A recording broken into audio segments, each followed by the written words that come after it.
For the artists, for the passionate. Welcome to the Adventures Elsewhere podcast.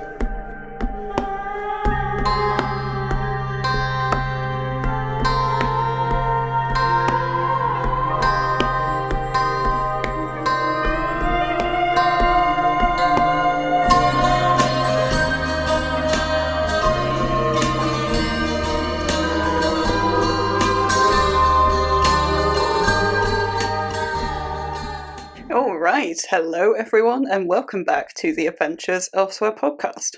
Or welcome, if it's your first time. I am your host, Jade Black, and today I am back to talk about The Full House, and in particular, the Joker pack of The Full House.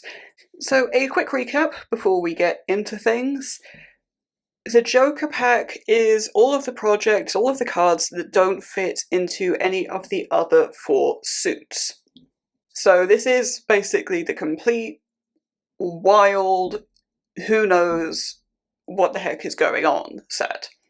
I'll also be talking about where the grand suit applies here, so that's different lengths, and also tricks, so that's tense and POV and all of that sort of stuff. So when it comes to the Joker pack and how this even came to exist, is the sort of... This is almost the heart of the Full House, even though it's on the periphery. It's in quite a strange place, really, because the whole idea of the Full House, and the thing I've wanted, basically, since starting out as a writer, even back in the Flash and microfiction days, is I've wanted a huge variety of work, a huge catalogue of just all kinds of different stuff, so that I can, be a jack of all trades, do anything. That's the entire point. And the suits are all relatively fixed in where they are. I mean, the quill suit, not so much. That's much more varied than the other 3. But there are limits to the quill suit. So the Joker the Joker pack comes in to fill the gaps, really. So it's a very important part of what I do. And it sits in a very weird place for me in the sort of who I am as a writer and who I am as a reader. Because I'm a very, very picky reader. The vast majority of what I read is horror. I really, really love horror. My favourite genre to read, and to be honest, it's not really even that close.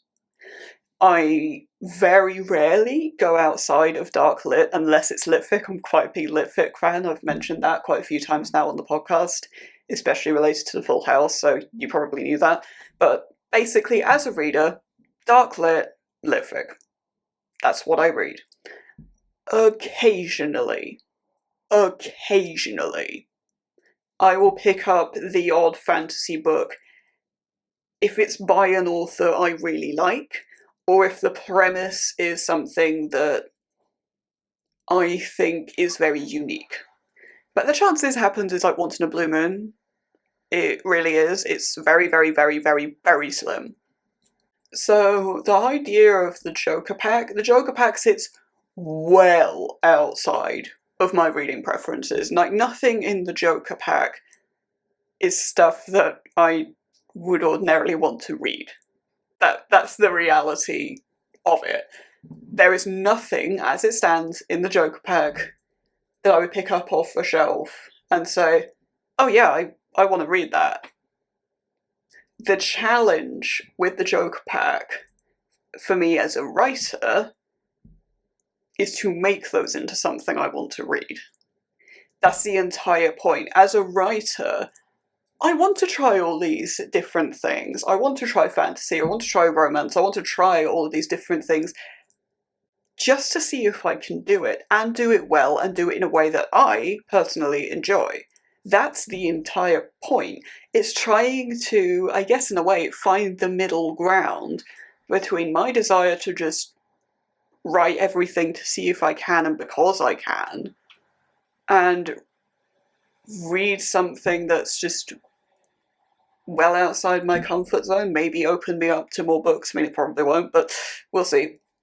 I'm gonna broaden my horizons on both ends, push the boundaries of what I can and can't do, learn, grow, All of those sorts of things. That's the entire point. The Joker pack is simultaneously really important and something I'm really excited about, but also something I'm very, very intimidated by, because it's just so far out of my comfort zone. And this is why it's called the Joker pack as opposed to being a proper suit, is because it is a random mismatch, it is very random, and it is so far outside of what I do. So it all just makes sense in my weird pretentious brain. But without further ado, let's talk about what exactly is in the Joker pack, and not just genres, but individual projects, and why I want to write these very particular genres and subgenres, because it's not all the same reason. And this isn't quite like the other suit episodes I'll be doing, where I have a list of things that I want to write, but not necessarily a project, because that's not really how the Joker pack works. The Joker pack expands as is fit. When there's a project, it gets added. When there's a project that doesn't fit in the other suits, it ends up in the Joker pack gets a bit bigger.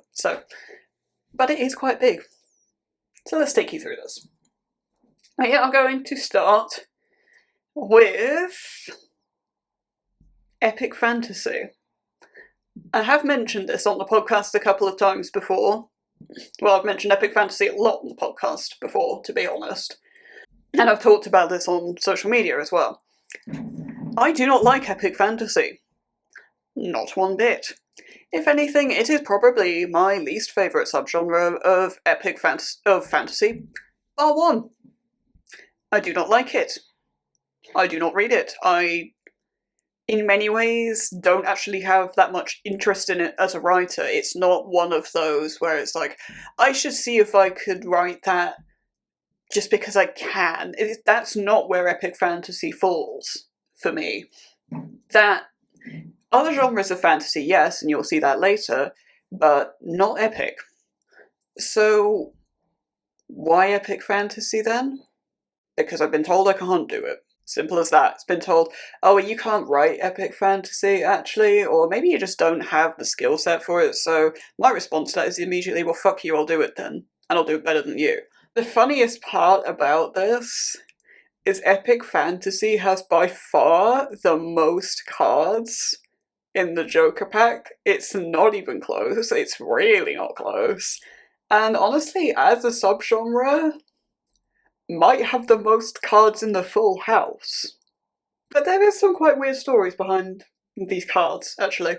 So I am going to start with hypoxemia. If you follow me on Twitter, you might be aware of hypoxemia. This is, as of recording this, my current side novelette. By the time this goes out, I might be finished writing it. I doubt it, but I might be. And hypoxemia is an epic fantasy. It's set in an old world. It's epic fantasy, of course it is. And it's set actually further back in time than I usually set things. It's almost a sort of tribal time period because I thought that'd be fun. And it takes a lot of inspiration from places that... Because when I do world building, I have grounding points. So with, for example, Yukai, there's a big grounding point in feudal Japan. Though, there are bits that don't fit with that. There are bits that come from all sorts of other places, but the main grounding point would be that. Hypoxemia's grounding points are in places that I never really thought about having grounding points in before. That was kind of the entire concept with hypoxemia, was to just do everything I'd never done before. Because I sort of saw a way of doing it because I had this really, really vivid dream. And I've actually told this story before, but it was a long time ago, so I'll tell it again. I have a sleep disorder, where if I sleep a certain way, I can't really breathe. The thing is, if I do that by accident, I'm usually quite good at avoiding that, but on the rare occasion that that happens, I often get these really, really vivid dreams. And this is actually where hypoxemia stems from. It was an incredibly vivid dream that I've somewhat reinvented so that it actually makes any kind of amount of sense, because I am telling you it didn't. And then built this world that's nothing like anything else I've ever done to basically to distance it from some of the things that were in the original dream. And I've ended up with a project that I just think is actually quite interesting. This was the topic of conversation in the World in a Day episode. This was the world I built. And hypoxemia is the story that goes with that world. Hypoxemia being an epic fantasy, I'm writing in third-person past tense because, I mean, that's the epic fantasy vibe. I'm always that guy that thinks you can write any genre in any tense and POV, but there is always, the sort of convention that, and also the ones that will and won't be most effective, and a third-person past just seems like the right choice. It's single POV for the sake of that just made sense for this particular story, and not trying to do too many new things at once in terms of craftsmanship. And it is a novelette, as I mentioned earlier, because, I mean, it was never going to be enough story to be anything longer, and I just really like writing novelettes. So that's Hypoxemia, that's the first card for Epic Fantasy, our first Joker. Now the second card for Epic Fantasy kind of has an even weirder story. So this one is Nocturne of Ruin, and it's actually set in the same world. And it's sort of a prequel to Hypoxemia, but also sort of completely unrelated. And this was never something that I was planning to write or had any inklings of around Hypoxemia. This was not a natural project at all. This project came about because I saw a funded master's degree by research in creative writing at the University of York. And they wanted films that would tackle, it was a screenwriting, and one of the options was, to do a feature film. And it was, we want stories that are meaningful, we want stories that tackle real issues, climate change would be good to get in there, all of that sort of stuff.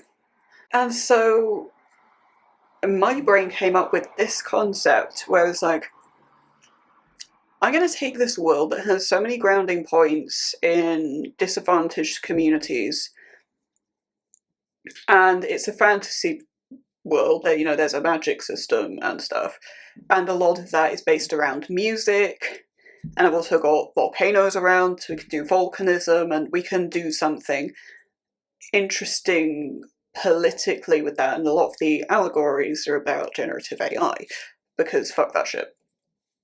That's where Nocturne of Ruin came from, was basically sort of trying to write to this brief, and I didn't get the place at the Masters, for what it's worth, I'm not doing that. But I actually thought the concept was interesting enough to keep it.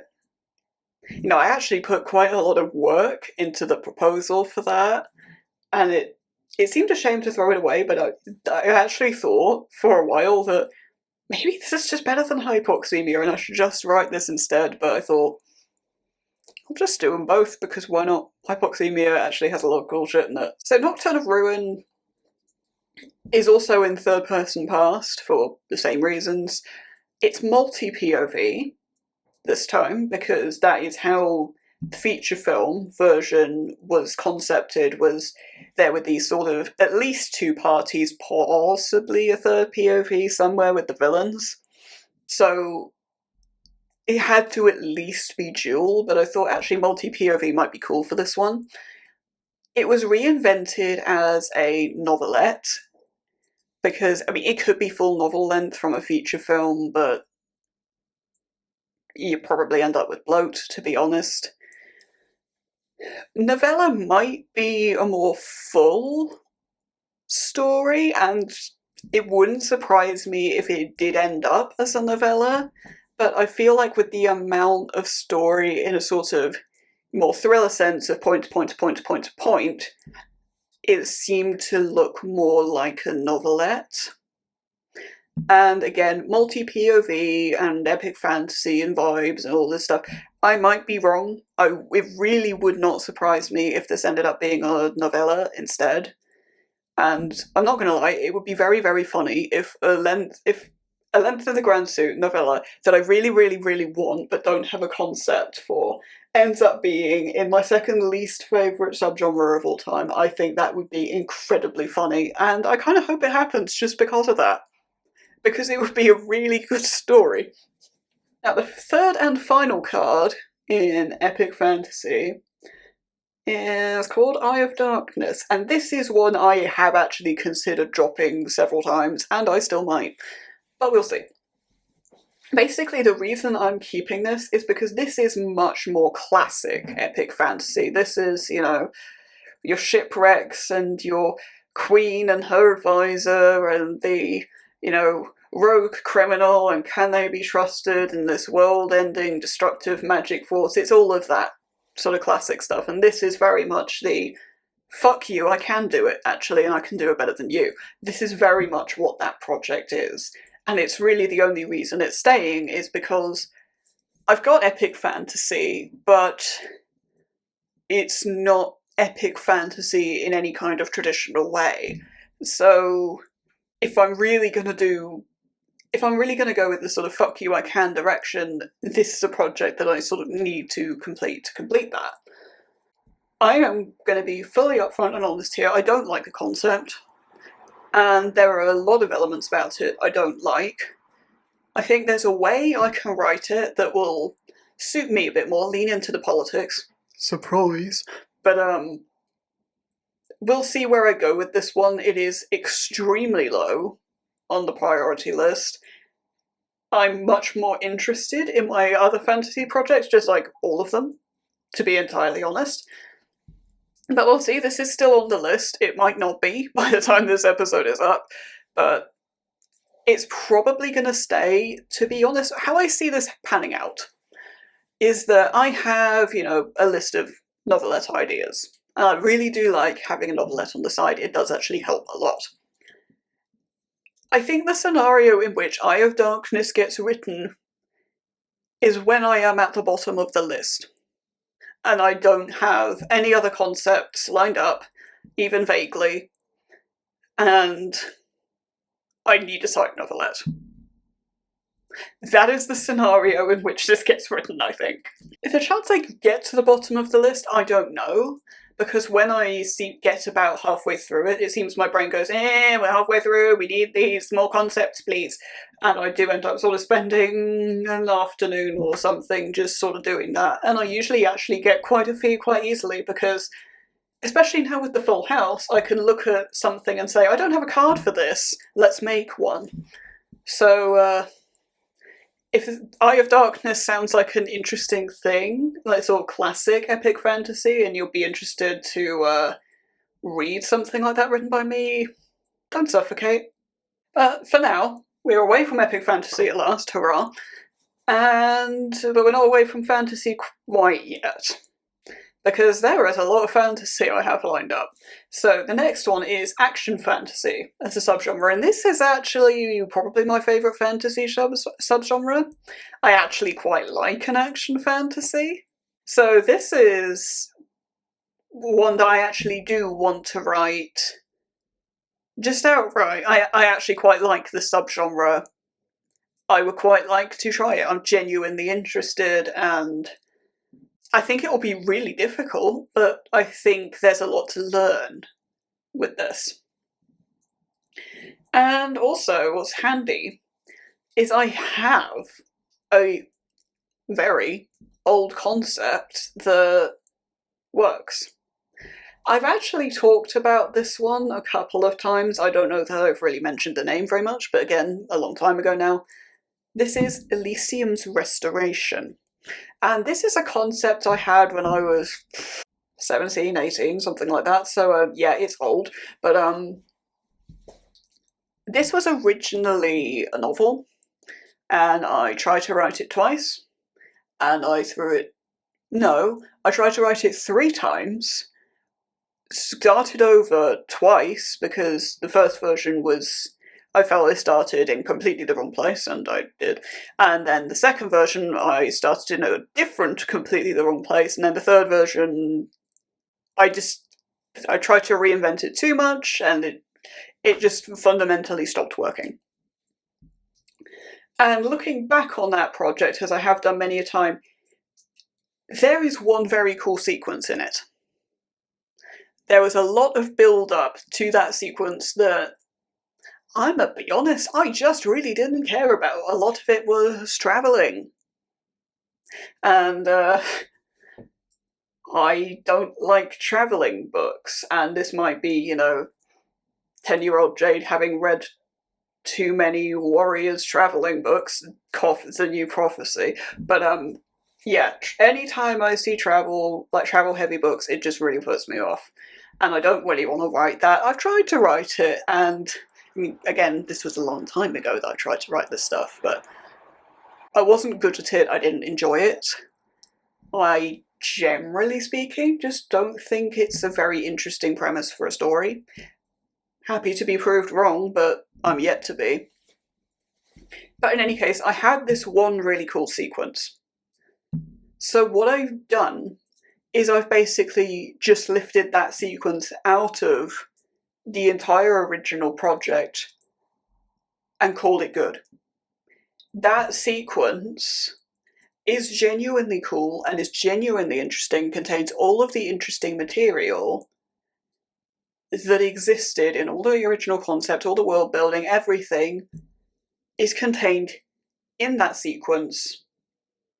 So that's the only bit I'm interested in, so that's the only bit I'm writing, and that probably works out at short novelette length.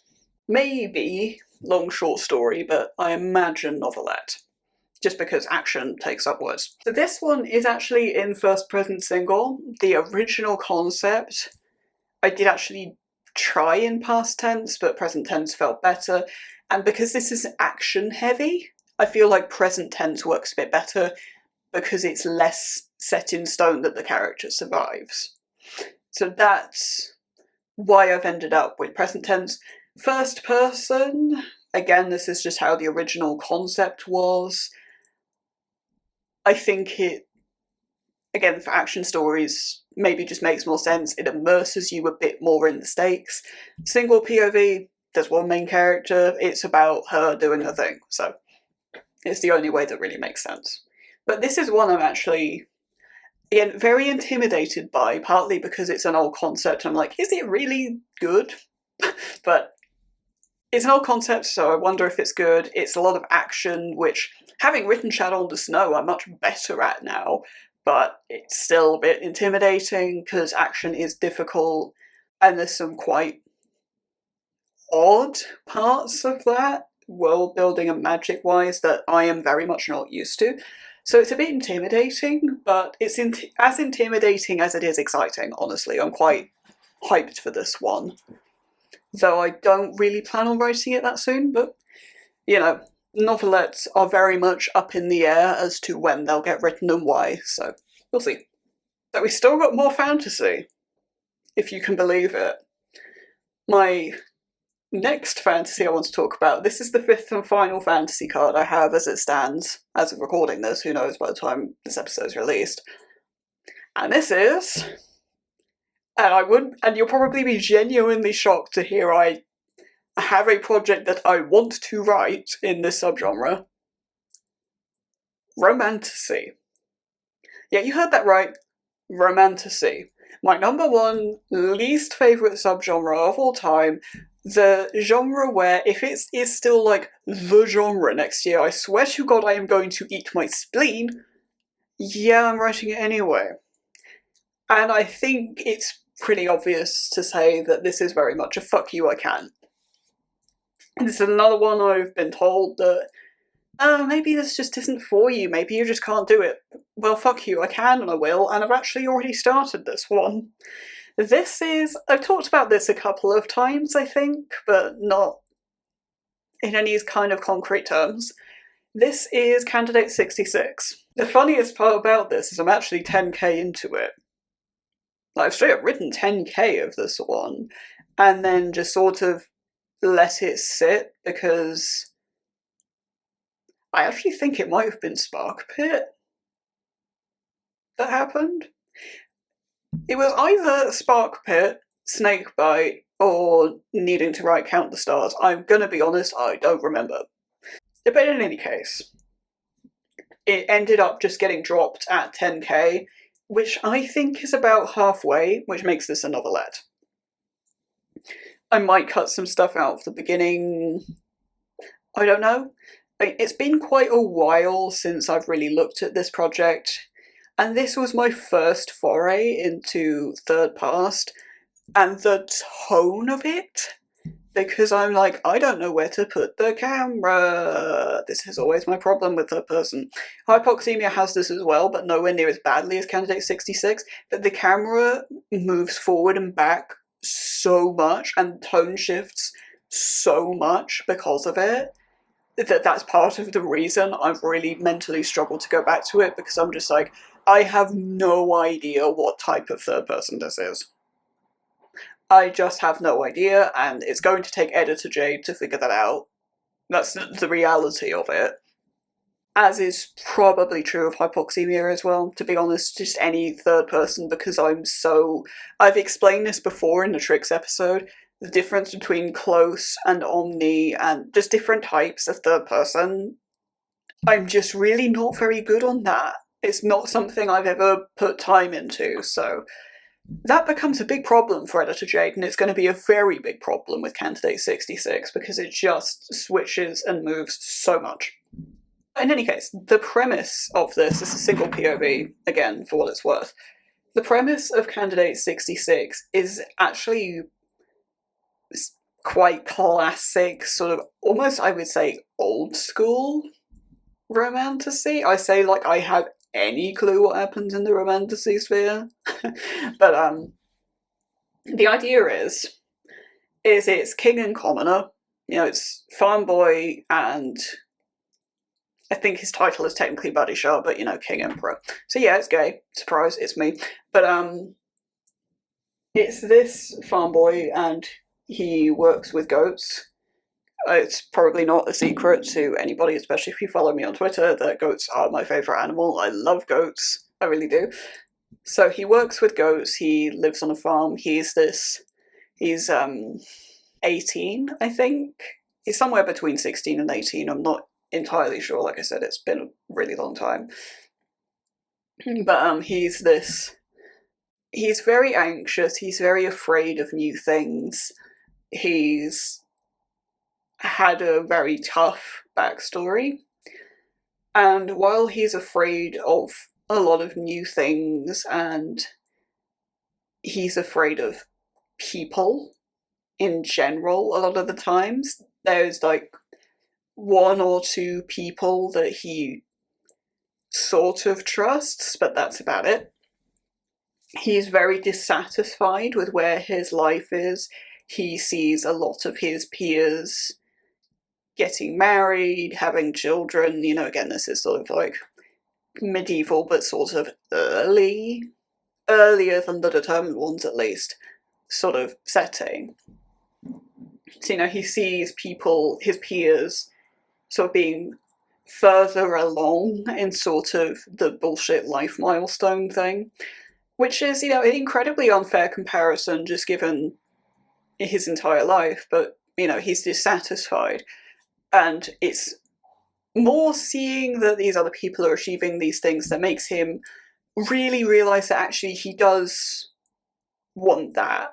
He wants to move out of the space that he's in at the minute, because he's not getting anywhere. It's not been helpful for him. He's just had 3 years of the same thing and he's not enjoying it.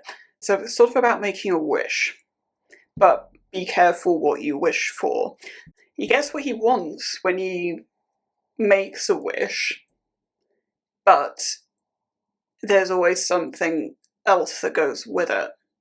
So, you know, he wishes for love and he goes on this initiative and he meets this man, but the thing is, it's not really, surprise, okay to be gay for either of them in the world that they're in and the sort of time period it is. Interracial relationships are also a bit of a no-no. And also the man is much older than him. As in, like, kind of problematically older. I'm not going to get into the specifics of that because I'm not really interested in the age gap discourse. I think it's all a bit silly at a point. But, that said, romantasy does have some really weird, creepy trends in it around that sort of stuff. In the sense that there's a lot of immortal 2,000-year-old being and 16-year-old girl, and it's just a bit weird, actually. I'm sort of bringing that with Candidate 66, a much less extreme version of that, but I'm not shying away from that. I'm not shying away from the problems with that, especially with really young people. So yeah, I am 10k to this project, which I reckon is halfway through the novelette. I do plan on going back to this, and reasonably soon, but no promises, I guess. We're finally away from fantasy. Hurrah! There are still 3 cards to talk about. And the first is paranormal romance.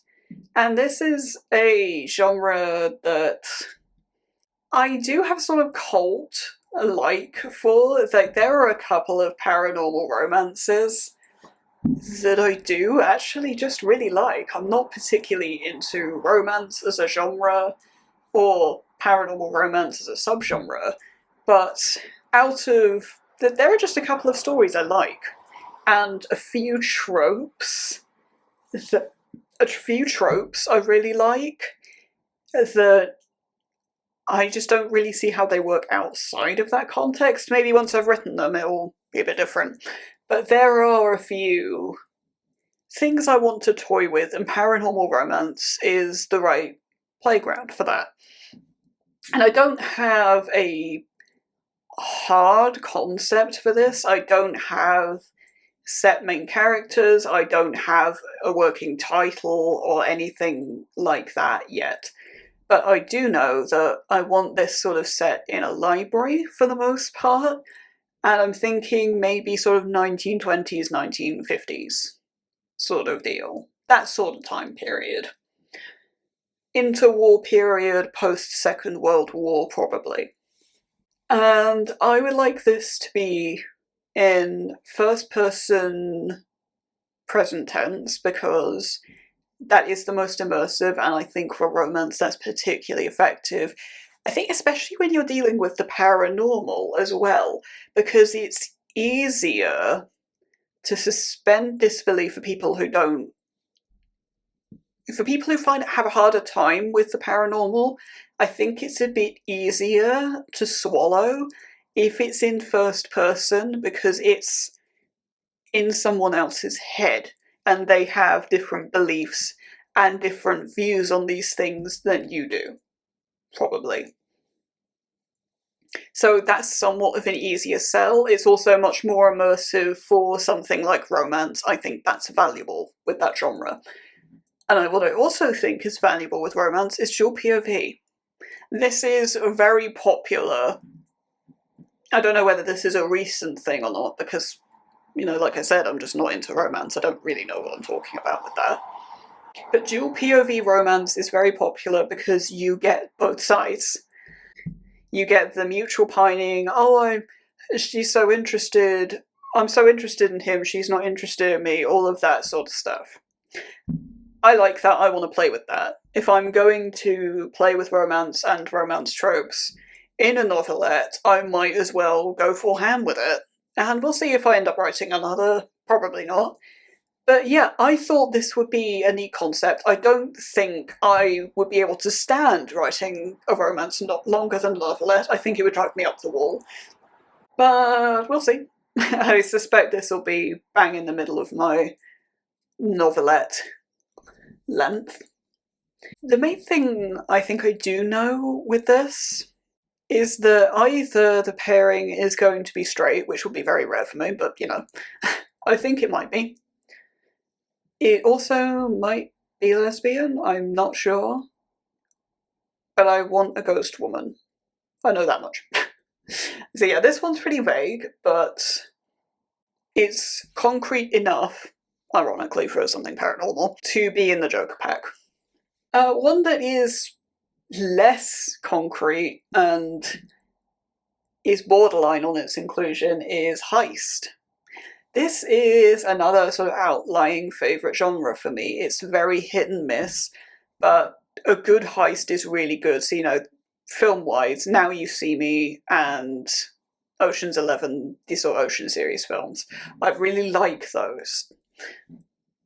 But it is very hit or miss, and this is definitely one where I just want to see if I can pull it off, actually. You know, I write a lot of political scheming, and I've done a fair bit of military strategy and weird stuff in Shadow on the Snow. So can I do a heist? Can I do that? That's the entire... I mean, this is where the Joker pack shines, really. It's just, actually, can I do that? I kind of got some skills. Maybe it's transferable. We'll see. I like this. I don't have a concept for this yet. I don't have a premise for a story. And I don't really know what tricks I'd use. I have a feeling in the grand suit it will probably sit as a novelette. That just makes sense. Might squeak into novella, but I mean, it really depends what the concept is, if and when I get one. Yeah, tricks, I really don't know. The only thing I do know with this is I would like it to be multi-POV.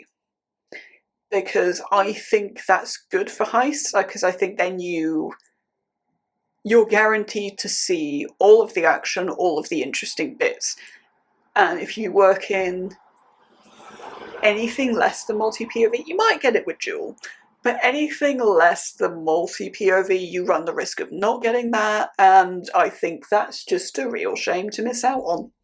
That's the fun of the heist, so I want to see it. I want to write it. And I'm going to address the elephant in the room, finally. The final card that I'm going to talk about today is the published one. This is Slice of Life. And this is a genre I had never considered writing. I never had any desire to.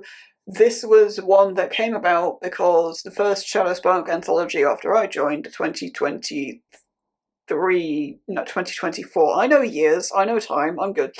The brief for that was cozy. And I really wanted it set in the world of the Determined Ones.